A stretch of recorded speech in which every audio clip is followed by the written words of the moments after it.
Hello everyone, welcome back to Down Periscope Up Periscope. This is another sort of research follow-up to my previous interview I did with Dave Pierce, particularly regarding USS Hamner's activities during April 1972 in Vietnam. So after locating USS Hamner's deck log for April 1972 from the online National Archives catalog, I have been able to ascertain some of the events that Dave mentioned. For example, Hamner and Higbee did indeed operate together on at least one occasion from 9 to 12 April as part of a task unit. On 12 April, Hamner pulled into Da Nang Harbor and moored alongside USS Buchanan, and she got underway again like 5 hours later. On 15 April, Hamner's deck log notes that at 4 minutes after midnight, she was operating off Haiphong Harbor as part of Task Unit 77.1.2, composed of USS Benjamin Stoddard, USS Richard B. Anderson, USS John R. Craig, and USS Girk. By 1550, she had rendezvoused with USS Buchanan, USS Bossel, USS Everett F. Larson, and USS Oklahoma City.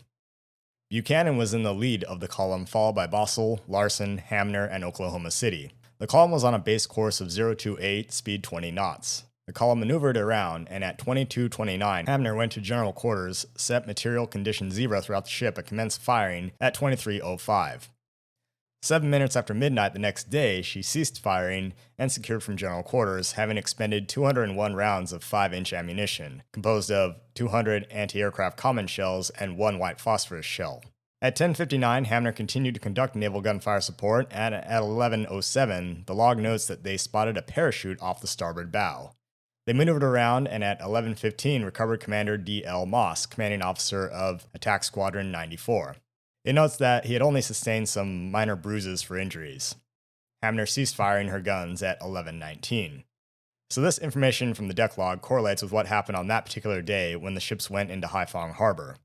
Now regarding Hamner's position on 19 April, the day of the Battle of Dong Hoi, where Higbee was bombed, Hamner was operating with Buchanan, Stoddard, and Mackenzie just off the coast south of Vinh and conducting naval gunfire support. Around 14:32, Hamner loaded ammo from USS Pyro, an ammunition ship, and completed replenishment around 15:20. She continued to conduct naval gunfire support throughout the day and rendezvoused the following day with USS Guadalupe and Oiler to take on fuel in the same area. Now, in contrast, the deck log for USS Lloyd Thomas, operating with Oklahoma City and Higbee, gives their coordinates as directly off Dong Hoi, which is about 90 miles south of where the Hamner was operating that day. The information from the deck logs of both Hamner and Lloyd Thomas confirms that the former was not present at the Battle of Dong Hoi, and given the distance between the two ships, there's no way Dave could have witnessed Higbee being bombed by the MiGs. So the question remains, what exactly did Dave witness? As I previously conjectured, it's possible Dave saw Higbee take fire earlier, possibly when they were operating together and conducting naval gunfire missions between 9th and 12th April. Any earlier operations between Hamner and Higbee are difficult to ascertain because Hamner's deck logs for March of 1972 are not available, online anyway. And Higbee's March 1972 deck log makes no mentions of the two ships operating together on the gun line, so I can't corroborate any information that way. Now, some other interesting notes from Hamner's April 1972 deck log include rescuing a downed Air Force pilot, First Lieutenant Richard Lee Abbott, on 2 April. The following day, while conducting naval gunfire support, enemy guns fired back, and about 30 rounds of what is believed to have been 105mm shells splashed 300 to 500 yards astern of the ship. Hamner simply returned the favor with 118 5-inch shells, and this happened, of course, on many other occasions as well. On 5 April, just as Hamner had finished refueling from USS Navasota, another oiler, she had to do an emergency breakaway to avoid two sampans that crossed right in front of the formation. It's like, geez, you morons.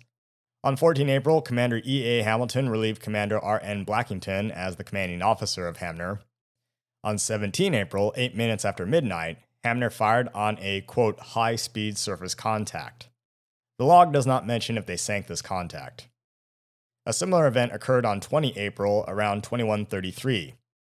Hamner's deck logs prior to April and after August for 1972 are not available, so what she did for the remaining time that Dave says they were in Vietnam is unknown.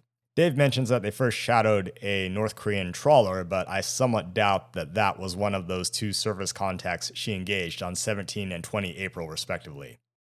Hamner would eventually be pulled off the gun line back to Subic Bay, Philippines, and return to Vietnam for more duty.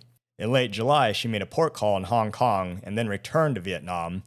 She would return to Subic Bay multiple times and then back to Vietnam for additional duty. In August of 1972, she spent most of her time actually on Yankee Station, with the carriers USS Saratoga and USS Oriskany doing plane guard duty for them. So that's basically a little bit about what I have discovered from the documents, the deck logs for 1972 for USS Hamner.